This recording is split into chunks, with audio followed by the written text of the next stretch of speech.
Hello दोस्तों, आपका स्वागत है आपके अपने YouTube channel dream India learning point में। ड्रीम इंडिया लर्निंग पॉइंट में आपका स्वागत है। दोस्तों, हमने पिछली वीडियो में इसका जो पार्ट 1 था उसमें हम लोग मानव नेत्र का जो रंग बिरंगा संसार था उसके बारे में जाने थे। आखिर पुतली क्या है, पुतली का क्या कार्य है, रेटिना क्या है, ये सारी बातों के बारे में जानकारी हमने दिया था। श्वेत मंडल कैसे काम करता है, कैसे किसी फिगर को देखते हैं तो वो हमारे मस्तिष्क को सूचना पहुंचाती है और तब जाकर के हम उस वस्तु को देख पाते हैं। तो ये तो पिछले वीडियो में बताया और आगे जो आपको जानना है वो है नंबर वन पॉइंट यह है कि क्या आपको पता है कि दूर बिंदु क्या है। अगर किसी व्यक्ति को दूर की वस्तु नहीं दिखाई देता है तो उसको कौन सा दोष है। दूसरा नंबर, निकट बिंदु क्या है। और अगर किसी व्यक्ति को नजदीक का वस्तु नहीं दिखाई देता है तो उसे कौन सा रोग हुआ है। नंबर तीन, आखिर किसी किसी व्यक्ति में जब ये दोष जब हो जाता है तो इसके निवारण के लिए हम क्या करते हैं। आखिर कौन से लेंस का उपयोग करते हैं ताकि वो इंसान ठीक हो सके और वह देख सके, किसी वस्तु को देख सके। तो चलिए बिना लेट किए हुए हम लोग आगे की तरफ बढ़ते हैं और जानते हैं कि आखिर क्या है, कैसे है। शुरू करते हैं। सबसे पहला जो पॉइंट है वो है दूरबिंदु। सबसे पहला पॉइंट क्या है? दूरबिंदु। दूरबिंदु है क्या? वह दूरतम बिंदु जिस तक कोई नेत्र वस्तु को सुस्पष्ट देख सकता है नेत्र का दूरबिंदु कहलाता है। अर्थात वैसा दूरी, मतलब जिस दूरी पर किसी वस्तु को आप स्पष्ट रूप से देख पाते हैं उसी को नेत्र का दूरबिंदु कहते हैं। और सामान्य नेत्र के लिए यह अनंत दूरी पर होता है। यह अनंत दूरी पर होता है, यह आप कैसे मानेंगे? आप तो बोलते हैं कि हम यहाँ खड़े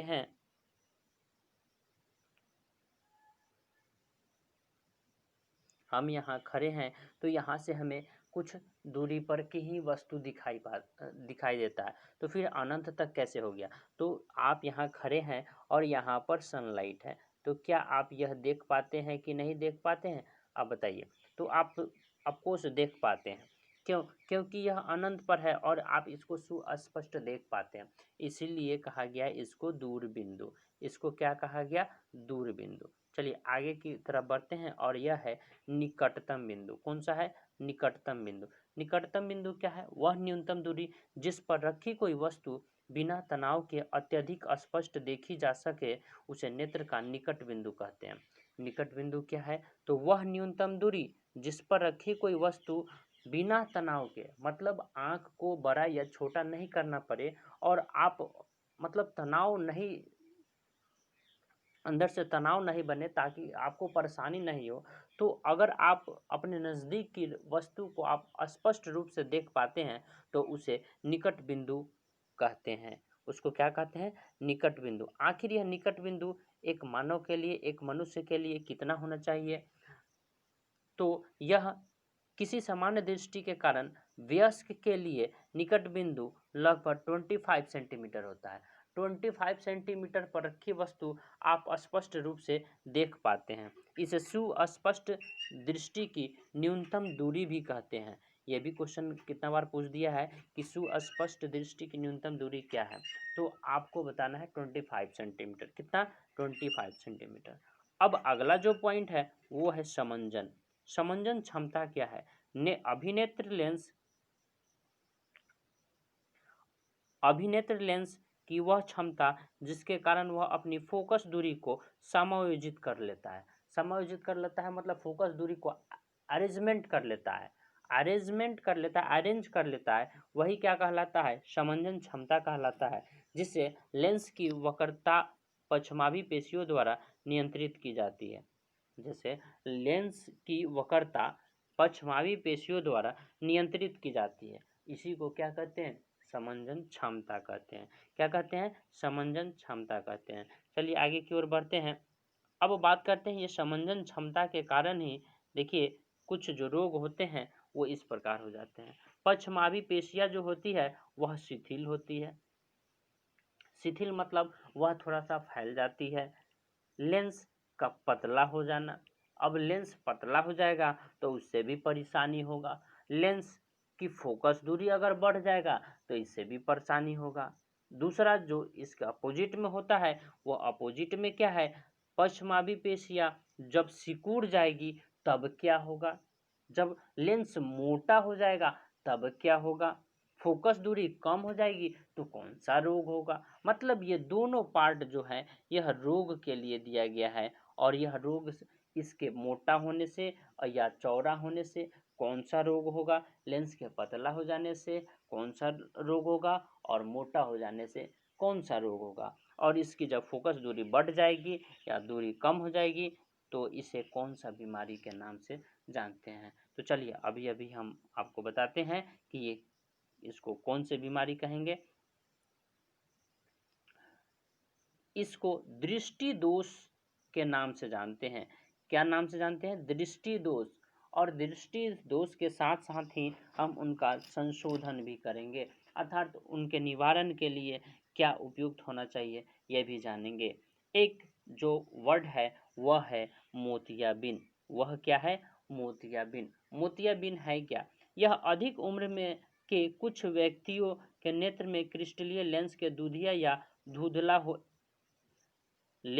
हो जाने से होता है। इस स्थिति को मोतियाबिंद कहते हैं। इस स्थिति को क्या कहते हैं? मोतियाबिंद कहते हैं। इसी के कारण नेत्र की दृष्टि में कमी या पूर्ण रूप से दृष्टि क्षय हो जाता है।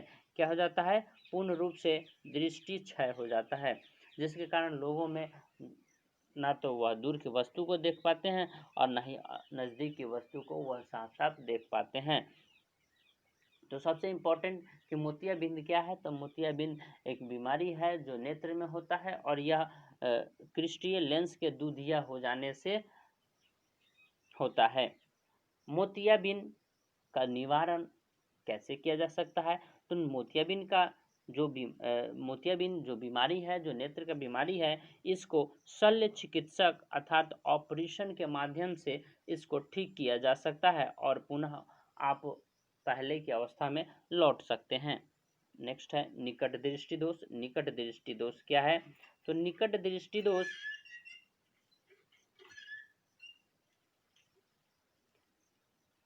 निकट दृष्टि दोष क्या है? तो निकट दृष्टि दोष, इस दोष में व्यक्ति निकट रखी वस्तुओं को तो स्पष्ट देख सकता है परंतु दूर रखी वस्तुओं को सुस्पष्ट नहीं देख पाता है। याद रखिएगा, जब निकट दृष्टि दोष होता है तो दूर की वस्तु नहीं दिखाई देता है। निकट जब रहेगा तो दूर की वस्तु नहीं दिखाई देगा और जब दूर रहेगा तो नजदीक की वस्तु नहीं दिखाई देगा। ये आपको याद रखना है कि जब निकट दृष्टि दोष होगा तो दूर की वस्तु नहीं दिखाई देगा और जब दूर दृष्टि होगा तो नजदीक की वस्तु नहीं दिखाई देगा। इस प्रकार ऐसे दोषयुक्त का दूर बिंदु अनंत पर न होकर नेत्र के पास होता है। ऐसे दोषयुक्त व्यक्ति दूर बिंदु अनंत पर न होकर पास में होता है और पास का चीज नजदीक में दिखाई देता है और नजदीक चीज जो दूर रखी जो वस्तु है वो आपको सही से दिख नहीं पाता है। और इसके लिए हम लोग एक लेंस का प्रयोग करते हैं। वह लेंस कौन सा होगा जो इसको ठीक कर सकता है? तो वह है अवतल लेंस। कौन सा लेंस है? अवतल लेंस। याद रखने के लिए लास्ट में एक ट्रिक बनाए हैं जिसको आप देखते रहिएगा, वीडियो के लास्ट तक आपको पता चल जाएगा। चलिए आगे बढ़ते हैं। आगे क्या है? दोष उत्पन्न होने के क्या कारण है? तो दोष उत्पन्न होने के कारण जो पॉइंट है आप उन्हें ध्यान दीजिए। अभिनेत्र लेंस की वक्रता का अत्यधिक हो जाना। जो लेंस का वक्रता त्रिज्या होता है वह क्या हो जाता है?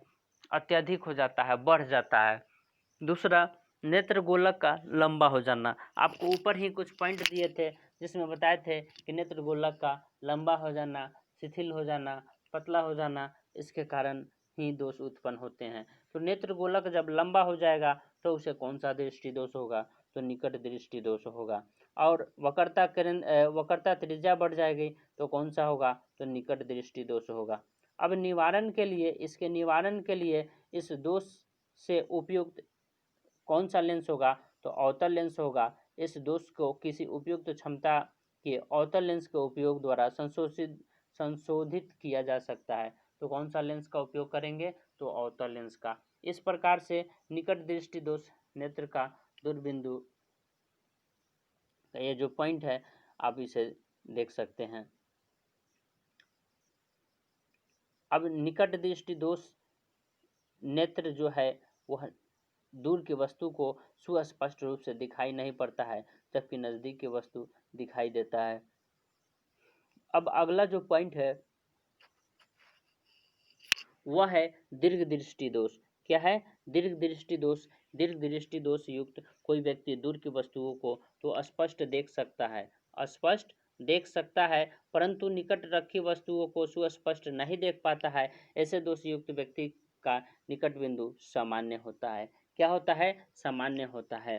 अर्थात दीर्घ दृष्टि दोष वाले व्यक्ति को नजदीक की वस्तु दिखाई नहीं देता है, इसी को दीर्घ दृष्टि दोष कहते हैं। दोष उत्पन्न होने के क्या कारण हैं? तो दोष उत्पन्न होने के क्या कारण हैं, इस चीज के बारे में जानिए। अभिनेत्र लेंस की फोकस दूरी अत्यधिक हो जाना। अभिनेत्र की जो लेंस की जो फोकस दूरी है उसका क्या हो जाता है? अत्यधिक हो जाता है, और नेत्र गोलक जो है वह छोटा हो जाता है। क्या हो जाता है? छोटा हो जाता है, जिसके कारण आपको दीर्घ दृष्टि दोष हो जाता है। अब इसके निवारण के लिए कौन से लेंस का उपयोग करेंगे? तो इसके निवारण के लिए आपको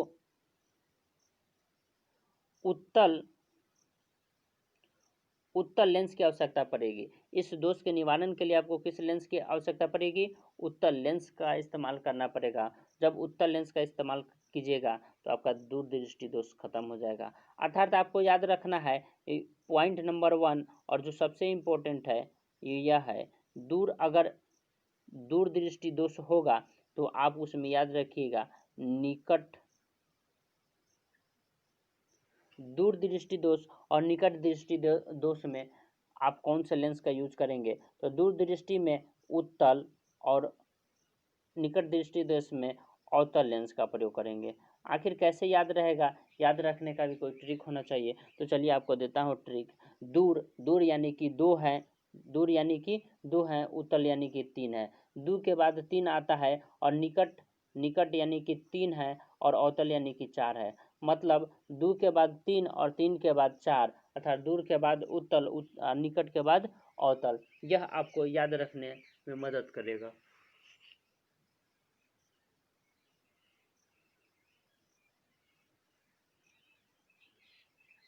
अब इस प्रकार से आगे बढ़ते हैं तो एक बीमारी आती है जिसका नाम है जरा दूरदृष्टिता। जरा दूरदृष्टिता दोष क्या है? तो आयु में वृद्धि होने के साथ साथ मानव नेत्र में समंजन क्षमता घट जाती है। कौन सी क्षमता घट जाती है? समंजन क्षमता, अर्थात फोकस दूरी को अरेंज करने की जो कैपेसिटी है वह बहुत कम हो जाती है। अधिकांश व्यक्तियों का निकट बिंदु दूर हट जाता है। निकट बिंदु क्या चला जाता है? दूर चला जाता है। इस दोष को क्या कहते हैं? तो जरा दूरदृष्टिता दोष कहते हैं। कौन सा दोष कहते हैं? जरा दूरदृष्टिता दोष कहते हैं। अब इसका कारण क्या है? यह पक्षमावी पेशियों के धीरे धीरे दुर्बल हो जाने के कारण होता है। क्या चीज? पक्षमावी पेशियों के दुर्बल हो जाने के कारण होता है। इसलिए लेंसों में लचीलापन के कमी के कारण होता है। ठीक है, याद रहेगा। अब इसके निवारण के लिए हम कौन सा लेंस का प्रयोग करेंगे? तो उत्तल लेंस के प्रयोग से इसका निवारण हो सकता है। उत्तल लेंस के प्रयोग से इसका निवारण हो सकता है।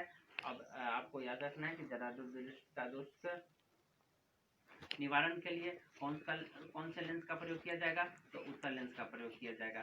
कभी कभी किसी व्यक्ति के नेत्र में दोनों ही प्रकार के निकट दृष्टि दोष और दूरदृष्टि दोष पाए जाते हैं। तो ऐसे व्यक्ति को किस यंत्र के द्वारा, किस लेंस के द्वारा, किस लेंस के द्वारा इसको ठीक किया जा सकता है। दोस्तों आप सही से देखेंगे तो इसका आंसर इसी इसी लाइन में मिल जाएगा। तो ये आपको कमेंट करके आंसर देना है। ये आपको कमेंट करके देना है आंसर कि अगर निकट दृष्टि दोष और दूर दृष्टि दोष दोनों एक ही व्यक्ति में यह बीमारी पाई जाए तो उसको किस लेंस के द्वारा ठीक किया जा सकता है।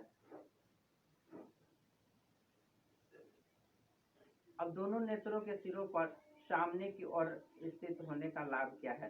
तो इसमें हमें त्रिविमीय चाक्षु का लाभ मिलता है। कौन सा लाभ मिलता है? त्रिविमीय चाक्षु की का लाभ मिलता है। इससे हमारा दृष्टि क्षेत्र विस्तृत हो जाता है। इससे हम धुंधली चीजों को देख पाते हैं। इससे हम धुंधली चीजों को भी देख पाते हैं। ओके, तो आज का लाइक बनता है कम से कम 1000 तो लाइक बनता है। आपको क्या करना है? सिर्फ लाइक कर देना है। आपको क्या करना है? सिर्फ लाइक कर देना है और शेयर कर देना है ताकि आपको अगला वीडियो आपके सामने आता रहे। और हाँ, एक चीज़ दोस्तों, अगर आप चैनल को सब्सक्राइब नहीं किए हैं तो चैनल को सब्सक्राइब कर लीजिएगा ताकि आपको आगे का वीडियो मिलता रहे। Thank you. आपको एक बात बताते चलते हैं कि कुछ सोचो बड़ा, कुछ सोचो बड़ा, कुछ करो बड़ा, तभी बनोगे बड़ा। Okay, thank you. जय हिंद, जय भारत।